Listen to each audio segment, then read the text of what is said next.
I'm curious how you think about building a customer success team just more broadly, because I think there's a lot of different functions and things you've sort of touched on, right? There's like scaled success, onboarding, maybe you segment CSMT, like technical, right? There's all these different things. And so I'm curious if there's a pattern that you found that's really successful. And now as the chief customer officer of AutoGen, you maybe have a blank slate to sort of build yourself. Like, how do you sort of think about kind of that ideal structure, and maybe how does that evolve over time too? Because I assume for a startup, it's very different than, public company or whatever it is.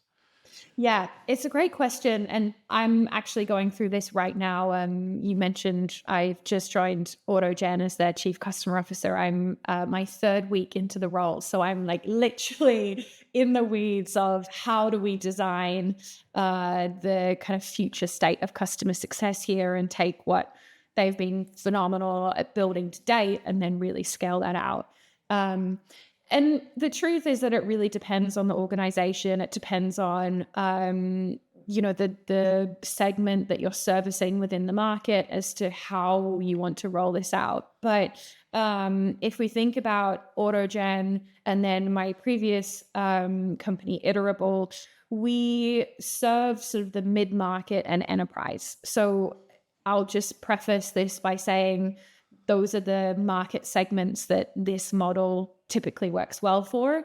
But I've also worked at a company that was just all SMB, so we had a different model then, which I'm happy to go into it maybe another time. So I'll focus on mid market and enterprise, but typically, there are kind of three core functions within a customer success organization. The first is what I would call a professional services team. And that team comprises of roles like an implementation team or onboarding, depending on the terminology you use. We also then have an education team, or we did at Iterable and we will have at AutoGen. And then typically kind of the third function within that function is anything that you need to support your product.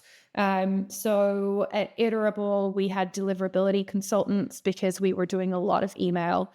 At AutoGen, we will likely have bid specialists or bid consultants within that team to support kind of the area that our product is really strong in. So within professional services, that's typically how I think about it. I'm sure you can have multiple other kind of ancillary functions, but those are the core ones. The second kind of big function then within the customer success umbrella is your account management or your customer success team, the people who are the point person for a customer. And typically we would then segment that function out into SMB, mid-market, and enterprise. At Iterable, we had a fourth kind of function across the CSM team, which was our solutions architects. And so they could be brought into the conversation. And that was primarily because Iterable was quite a technical product. So when our customers wanted to get really into the weeds and our CSMs had kind of surpassed their knowledge bank, we'd bring in a technical resource.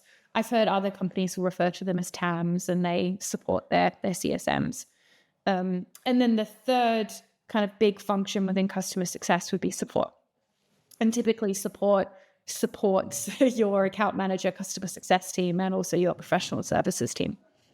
Awesome. Really, really good overview. And I know you're like 3 weeks in, but I'm curious how you just think about like your first 30, 60, 90 days at a new company. Like, what's your mentality? What are you doing? Because I'm sure it's overwhelming. There's like, got to learn new product, meet new people, all this stuff. How do you think about kind of that challenge as you start at a new company?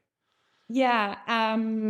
I mean, I'm not gonna lie, it's hard, right? Because you start somewhere, especially in a leadership role, and just this kind of influx of information and your to-do list gets as long as it has ever been before. But I did sit down sort of the week before I started at AutoGen, and I tried to put a little bit of process behind how I would tackle my first 30, 60, 90 days.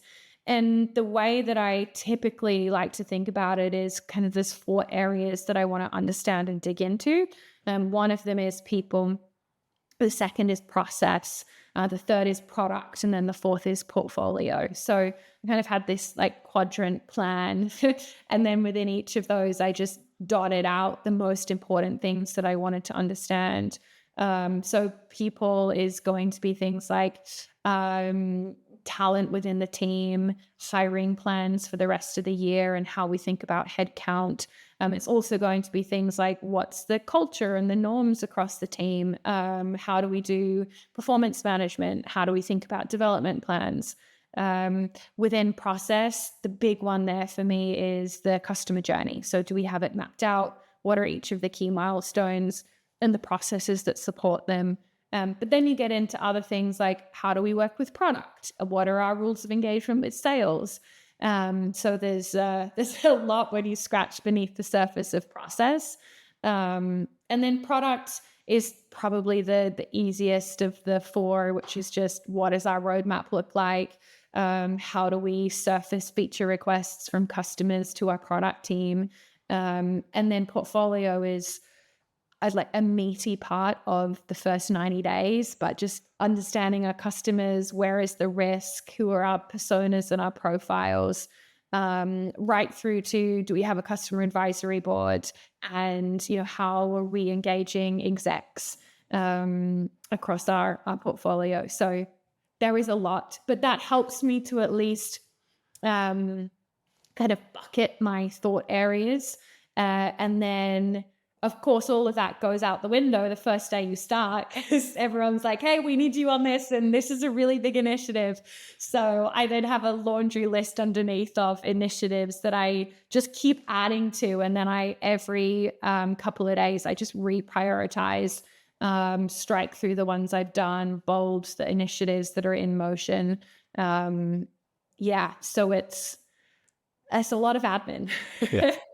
But it's a really good framework. And I think what's so important too when you start at a company is like you got to manage up and show other people what you're working on and show, Yeah, hey, here's how I'm thinking through this problem. And so I really love like I would call the 3 Ps framework, I guess. Yeah. yeah. It's a really Honestly, good it's one. like Yeah. I hate starting a new job only because I'm used to being an expert. I'm used to, if someone asks me a question, I know the answer, or I know that customer inside and out. And so I get a lot of anxiety going into new roles because I want to add value from day one, but I know that the reality of me being able to do that is unlikely because there's just so much I need to learn.